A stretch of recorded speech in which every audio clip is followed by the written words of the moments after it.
शर्मा। हम मंजू शर्मा अपना YouTube channel पर सबके स्वागत करै छी। नमस्ते, प्रणाम, सब दीदी भाई जी के प्रणाम, सब यूट्यूब फैमिली के प्रणाम, जते दाई माई चाची सुन सबके प्रणाम करै छी। हर महादेव, जय गुरुनाथ, जय शिव शंकर। और हम दोनों दबरानी जेठानी जा रहे छी बहुत प्यारा लक्ष्मी माँ के गीत गाब। अहाँ सब जरूर सुनब, कमेंट करके जरूर बताएब किनका सबके गीत पसंद है, किनका सबके नीक लागत।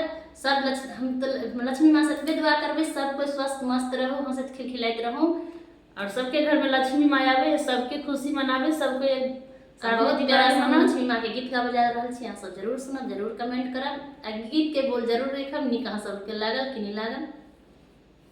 माँ लक्ष्मी है कहिया एबै गरीब आंगना, माँ लक्ष्मी है कहिया एबै गरीब आंगना, माँ लक्ष्मी है कहिया एबै गरीब आंगना,